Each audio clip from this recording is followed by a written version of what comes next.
El lenguaje es aquel instrumento que nos permite a los seres humanos relacionarnos los unos con los otros.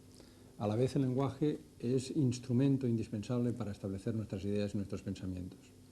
Conociendo los mecanismos que suceden en nuestra mente cuando utilizamos el lenguaje, conoceremos mucho más de nuestro funcionamiento psíquico.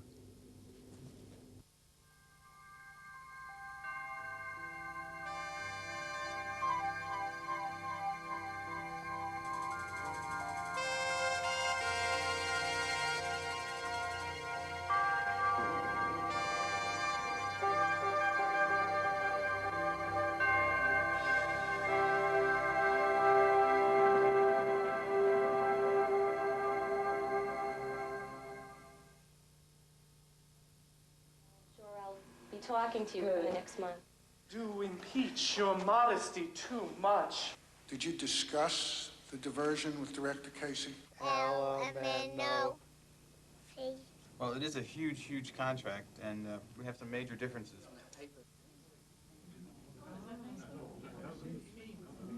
La esencia del lenguaje es la comunicación humana. Como emisores del lenguaje, compartimos nuestra realidad personal con los demás. Como receptores, compartimos sus realidades.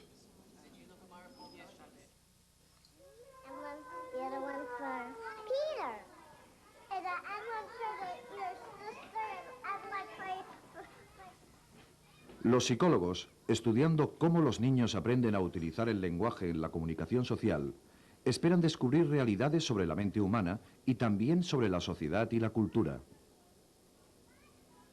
También tratan de entender cómo ha evolucionado esta habilidad particular en nuestra especie.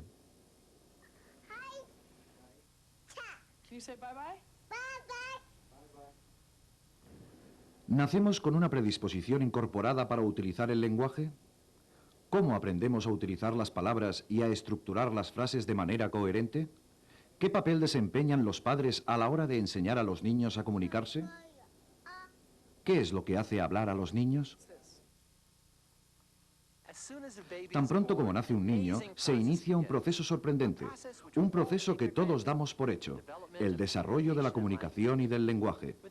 Los niños producen sus primeros sonidos cuando nacen y pasan a decir sus primeras palabras alrededor del primer cumpleaños, es decir, a una velocidad sorprendente. Y cuando empiezan a ir a la escuela, ya hablan casi como los adultos, con un vocabulario de más de 14.000 palabras. Pero, ¿cómo lo hacen? ¿Cuál es el proceso a través del cual se adquiere el lenguaje? ¿Cuánto debemos a la naturaleza, nuestra herencia genética, y cuánto debemos a la educación, al ambiente en el cual aprendemos? Hasta hace poco se daba por sentado que este proceso se basaba solo en la educación, que los niños aprendían a hablar imitando a los demás, principalmente a sus padres, que el lenguaje era una habilidad aprendida, un hábito reforzado. Pero en 1957, el lingüista Noam Chomsky, del Instituto de Tecnología de Massachusetts, revolucionó el estudio del lenguaje al poner en tela de juicio esta suposición. Analizamos el difícil problema empírico de explicar cómo un niño pequeño, con una información disponible muy reducida, adquiere un sistema y un conocimiento del lenguaje que le permite emitir y entender este gran número de frases nuevas.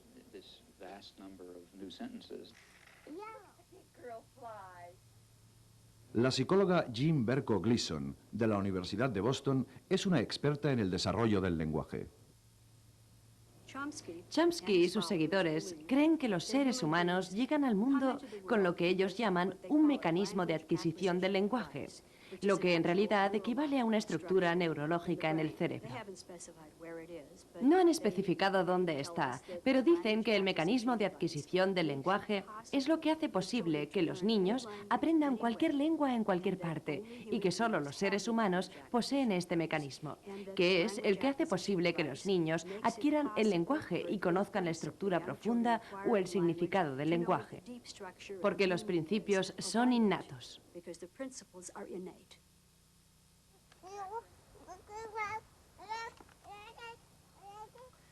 Las ideas acerca de la capacidad biológica del lenguaje provocaron la creación de un campo completamente nuevo, llamado psicolingüística del desarrollo. Muchos psicólogos creen que la interacción social entre el niño y los padres desempeña un papel principal en el desarrollo del lenguaje. Las relaciones sociales pueden ser necesarias para activar el mecanismo de adquisición del lenguaje de Chomsky. La investigación ha mostrado que los bebés muy pequeños prefieren oír voces humanas a otros sonidos y ver caras humanas en vez de otras imágenes. Incluso los bebés de unas pocas semanas se disgustan cuando la voz de sus padres se apareja con la cara de un extraño.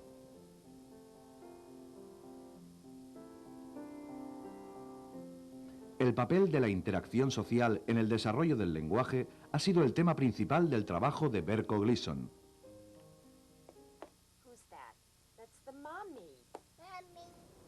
Sabemos que los bebés nacen con unos sistemas especiales en su cerebro o en partes especiales del mismo dedicadas al desarrollo del lenguaje.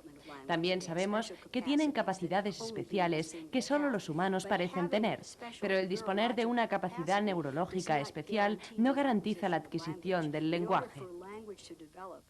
Para desarrollar el lenguaje, los bebés tienen que relacionarse con otros seres humanos. Tienen que oír el lenguaje que se les habla a ellos.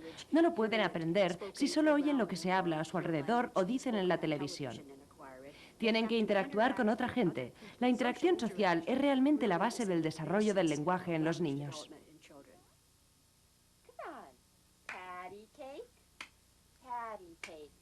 Generalmente, los niños aprenden el lenguaje de lo que oyen a su alrededor. No aprenden de manera abstracta. Esto significa que un bebé oirá hablar dentro de un contexto y entenderá la intención del emisor porque el bebé ya sabe lo que está pasando. En otras palabras, la madre tiene un biberón en la mano y dice, esta es tu leche. El bebé empieza a entender que la madre le está hablando sobre la leche porque ella tiene el biberón en la mano y se lo está enseñando. El bebé entonces empieza a ser capaz de descodificar la intención de la persona que habla porque las intenciones están dentro del contexto de lo que ocurre en la vida del bebé.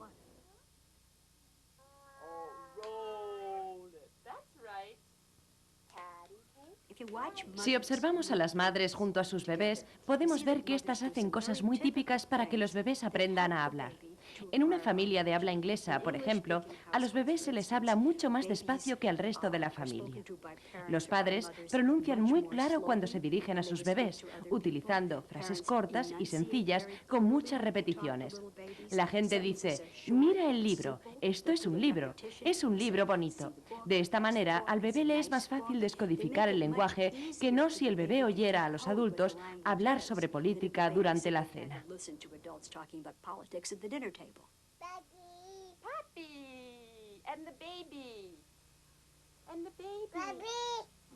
Este era el ejemplo perfecto de una madre hablando a su niño pequeño. Por ejemplo, le habla en un tono de voz más alto que a los demás. Le habla lentamente. Habla de las cosas que el bebé está mirando en aquel preciso momento. La madre hace una cosa realmente interesante, atribuir significado al bebé. Por ejemplo, el niño señala una cosa en el aire y dice bebé, y la madre, mirando a su alrededor, pregunta ¿dónde está el bebé? Como si el bebé estuviera realmente hablando de un bebé. Como si la madre intentara hacerle entender al bebé que el lenguaje tiene un significado. Cuando dices alguna cosa, los demás intentan interpretarlo.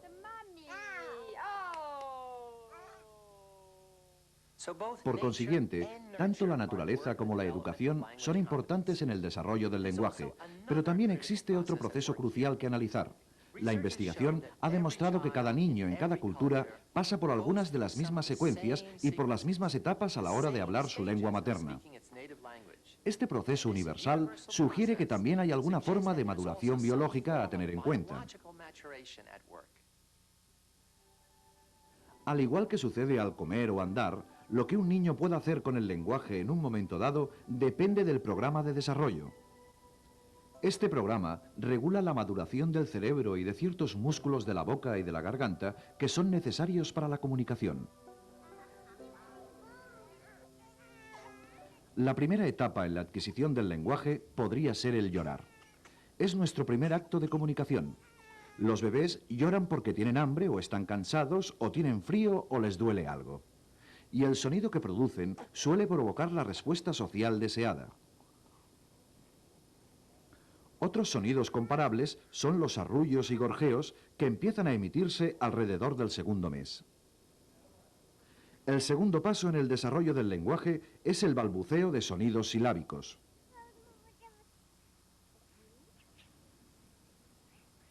Balbucear es importante, pues permite que el bebé practique la emisión de sonidos, los una y los varíe añadiéndoles entonaciones. Alcanzada esta etapa, el niño puede distinguir sonidos de cualquier lengua y reproducirlos. Esta habilidad se conoce por adaptabilidad universal.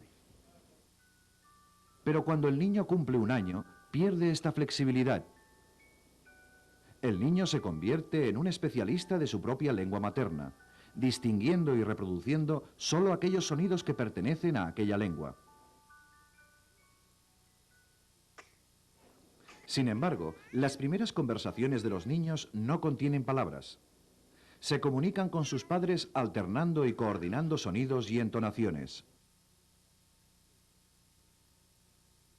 Y como respuesta, los padres utilizan entonaciones melódicas reservadas normalmente para tranquilizar, estimular o advertir al bebé, entonaciones que no aparecen en una conversación típica entre los seres adultos. Esta forma de discurso se denomina maternal o paternal. Do you have the feeling that she's communicating with you now already and that she's paying attention to you really? And that she's listening to your voice? Anne Fernald, de la Universidad de Stanford, ha estudiado este fenómeno en distintas culturas alrededor del mundo. Mucho antes de que los niños empiecen a hablar una lengua o a entenderla, se comunican muy activamente con sus padres. Entienden a sus padres. En nuestra investigación estamos muy interesados en descubrir cómo se establece la comunicación preverbal y lo que hacemos es grabar situaciones comunes de la vida cotidiana de un niño en las diferentes culturas del mundo. Let's see if we can get a big smile now.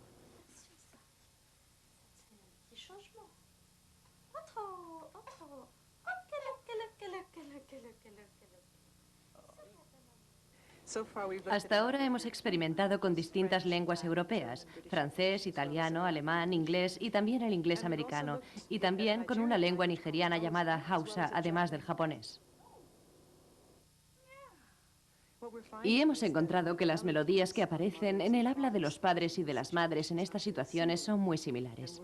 Y existe la hipótesis de que la melodía es el mensaje, que el contorno musical de la voz es lo que le transmite el significado al niño mucho antes que empiece a hacerlo la lengua.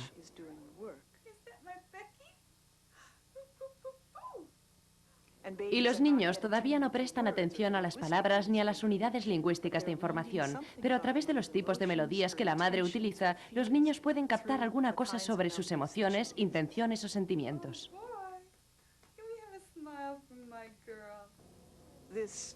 Este aparato es un oscilógrafo conectado a un detector de entonaciones que nos permite examinar las melodías o las modulaciones del contorno del tono de la voz que proyecta la madre cuando habla con un niño que se comunica de manera preverbal.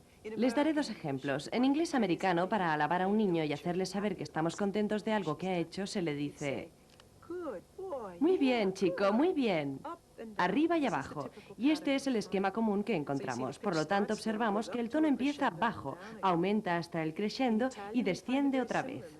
En italiano se observa una melodía similar. Bravísima, bravísima.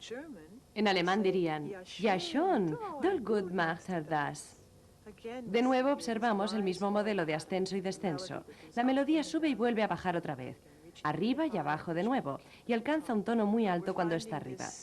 Este esquema de subida y bajada aparece en todas las lenguas europeas que hemos examinado y también en unas grabaciones recientes del japonés. Otra cosa que sucede a menudo en la vida del bebé es que la madre diga no. Por ejemplo, el niño quiere acercarse a una lámpara o a un enchufe donde hay un posible peligro, o quiere subir las escaleras. Entonces la madre dice: "No, no hagas eso, no". Utiliza una vocalización corta y tajante y de una frecuencia mucho más baja. En francés sería: "No, no, c'est défendu". También corto y brusco. En alemán ocurre lo mismo. Nein, nein, mach du nicht. Corto y brusco, y no suave como el contorno de la alabanza. Una vez más, encontramos melodías universales en japonés, al igual que en otras lenguas europeas, y las distintas clases de contornos de entonación de la voz que usa la madre para transmitir el mensaje al bebé, quien todavía no entiende las palabras. Es importante que vayamos más allá y observemos otras culturas con actitudes muy distintas hacia los bebés, hacia la expresión de las emociones. Todo ello con el fin de demostrar nuestra hipótesis sobre la universalidad.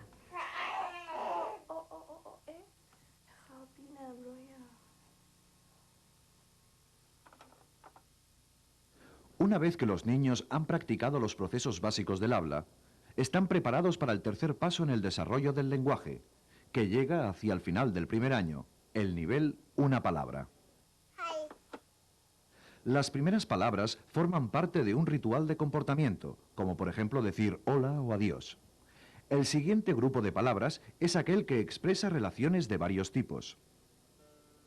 Primero aparecen relaciones entre los objetos y las acciones. Por ejemplo, decir pelota para querer decir tirar la pelota o recogerla. Luego aparecen las relaciones entre los objetos. Decir, por ejemplo, peces cuando se señala una pecera vacía donde antes había peces. Y finalmente aparecen las palabras que conciernen a los hechos, como por ejemplo otra vez o más, cuando el niño quiere que le vuelvan a empujar. ¿Qué es esto? Dime, ¿qué es? Es un avión. ¿Un avión? Muy bien.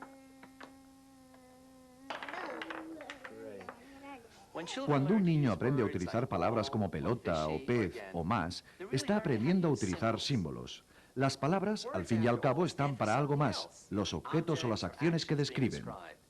Los símbolos pueden utilizarse únicamente con cierto grado de habilidad cuando varias de las capacidades mentales han madurado suficientemente. Esto sucede durante el segundo año de vida. Para utilizar las palabras como símbolos, la memoria del niño debe ser capaz de almacenar imágenes o códigos de memoria de objetos y acontecimientos, y ser capaz de recuperarlos con las palabras adecuadas que los simbolizan. Al mismo tiempo, el niño también tiene que entender la forma de manipular cada instrumento para que las cosas ocurran. Estos instrumentos pueden ser tanto personas como objetos. De hecho, los padres son el instrumento más significativo que el niño aprende a manipular para conseguir sus objetivos.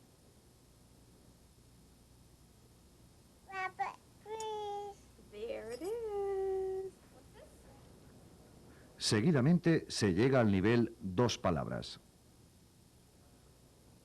Independientemente de cuál sea su lengua materna, todos los niños normales alrededor del año y medio empiezan a usar frases de dos palabras para expresar una serie de funciones comunes. Localizar y nombrar cosas, pedir y desear cosas, describir acciones y situaciones, preguntar, modificar y calificar. Finalmente, el último nivel formal de este desarrollo temprano es el nivel telegráfico. A los 2 años construyen frases sencillas, formadas principalmente por nombres y verbos. Estas frases carecen de plurales, artículos y tiempos verbales, pero conservan el orden común de palabras que responden a primero actor, segundo acción y por último objeto.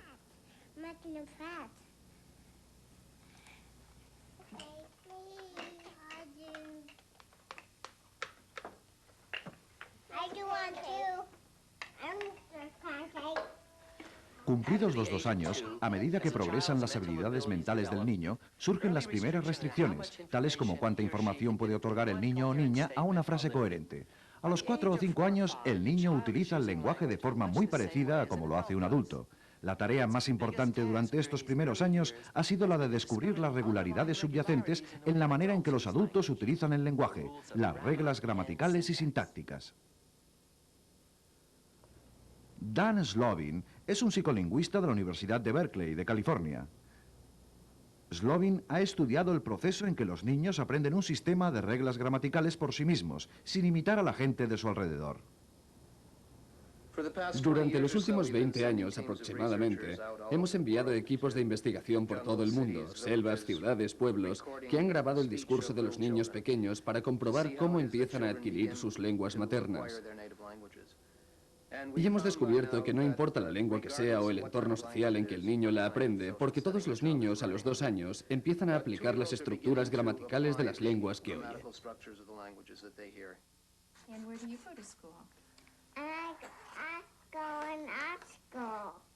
I paint.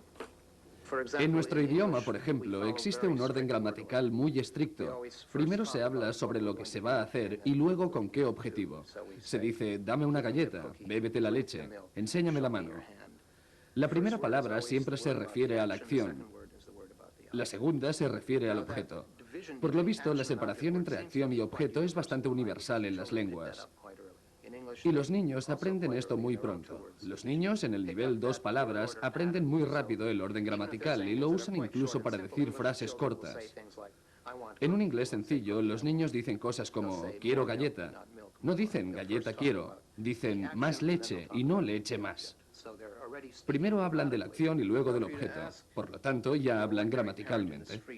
Si ahora preguntáramos a un padre corriente por la calle cómo aprendió su hijo a hablar, probablemente diría que por imitación. Sin embargo, si escuchamos lo que dicen los niños, veremos que a menudo dicen cosas que no pueden haber imitado.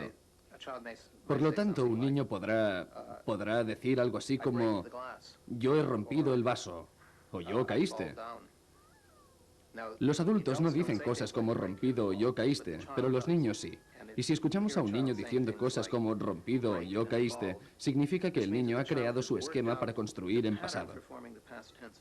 Y aunque nuestro idioma no siempre sigue este esquema, el niño ha decidido que cuando conoce el esquema, lo normal es ceñirse a él. Por lo tanto, aunque no digamos rompido o yo caíste, el niño utilizará este esquema durante algún tiempo. Por lo tanto, durante un largo periodo, de los 3 a los 5 años, los niños insisten en construir un tipo de gramática regular. Vemos esto en todas las lenguas. Siempre que las lenguas tienen formas irregulares, los niños intentan construirlas siguiendo sus propios esquemas regulares. No son lo suficientemente astutos como para darse cuenta de cómo debería estructurarse la gramática. Goalie, forward and halfback. What's the name of your team? Bien, ahora ya tenemos 6 años y hemos aprendido un lenguaje altamente sofisticado que nos ayuda a desenvolvernos en todos los complejos ambientes en los cuales debemos movernos. Pero, ¿qué ocurre cuando topamos con otra gente que también está guiando su camino a través de las situaciones sociales? ¿Cómo coordinamos nuestras intenciones con las suyas para evitar conflictos y conseguir los fines que ambos pretendemos? ¿Cómo aprendemos las reglas de la conversación?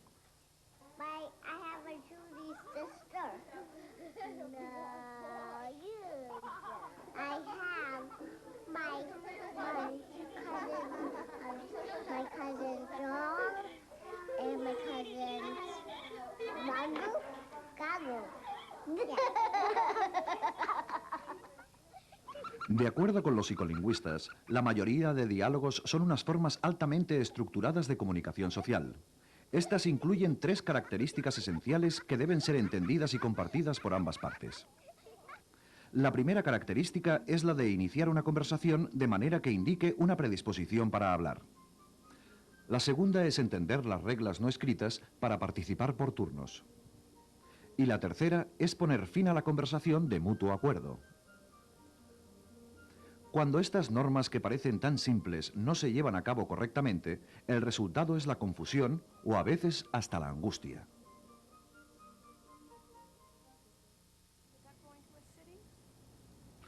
Los padres enseñan a sus hijos las reglas del diálogo de distintas maneras.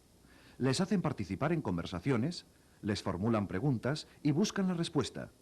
Les enseñan qué hay que decir después de que alguien haya dicho o hecho algo. Por ejemplo, gracias o sí, por favor.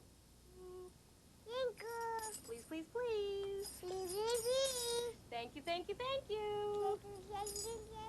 Henry was too hungry. Estas actividades sociales tempranas no solo ayudan a los niños a utilizar el lenguaje para obtener sus propias finalidades, sino que también les permiten ayudar a los demás a conseguir sus objetivos. What is what? That's Henry talking to the banana lady. Hannah, your food's ready. Los niños, sin una estructura estable de comunicación socioverbal, no serían capaces de utilizar el lenguaje de manera correcta en una conversación. Se les tiene que enseñar cómo colaborar con los otros conversadores. Want some pancakes? Sure. ¿Qué sería la vida sin el lenguaje? Sería una vida sin acceso al mundo de las ideas, carente de toda conexión con los corazones y las mentes de las demás personas. El lenguaje es fundamental para nuestra humanidad.